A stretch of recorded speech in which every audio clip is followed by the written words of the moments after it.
Hello friends, welcome to my channel अनसुनी बातें with Manu. क्या आपने कभी सुना है कि कोई इंसान में ट्री बदल जाए, या ऐसा आपने कभी कोई इंसान देखा है जो ट्री में बदल जाए? नहीं ना, पर यह सच है।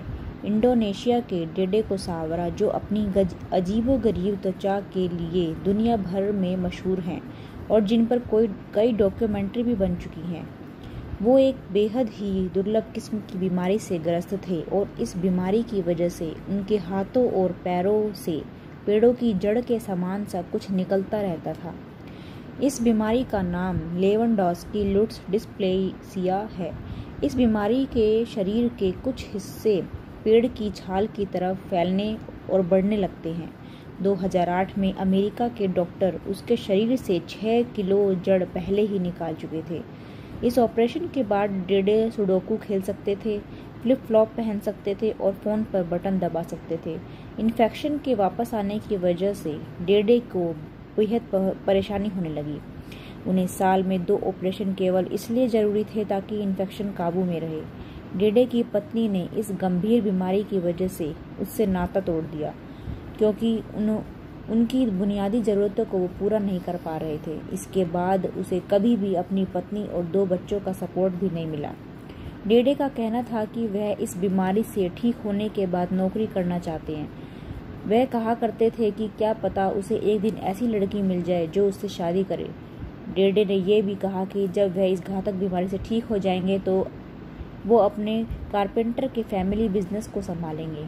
डॉक्टरों के अनुसार उसके हाथ पैर पेड़ जैसे हो जाने के कारण उनका वजन करीब 5 किलो तक रह गया था। कमजोरी के कारण वह खुद से खाना भी नहीं खा पाते थे और ना ही बोल पाते थे। अस्पताल में उनकी देखभाल के लिए एक नर्स रखी हुई थी। नर्स का कहना था कि वो टाइम पास करने के लिए स्मोकिंग करा करते थे।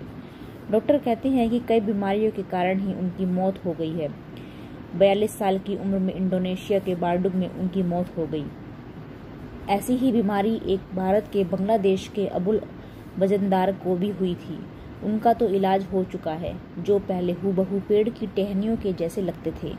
बांग्लादेश के ढाका मेडिकल कॉलेज के डॉक्टर्स का मानना है कि फौरी तौर पर तो उनका सफल इलाज कर दिया गया है, लेकिन अब ये शाखाएं उनके शरीर पर फिर से ना उभरें तो यह मेडिकल इतिहास का पहला सफलतम ऑपरेशन होगा। इससे छुटकारा पाने के लिए अबुल को 16 ऑपरेशन से गुजरना पड़ा।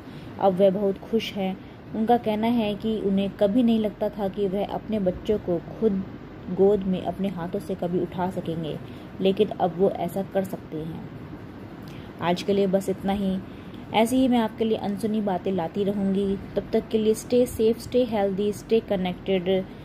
और अगर आपको मेरी वीडियो अच्छी लगी हो तो प्लीज़ लाइक करें, शेयर करें, हो सके तो सब्सक्राइब भी ज़रूर करें। Thank you for watching.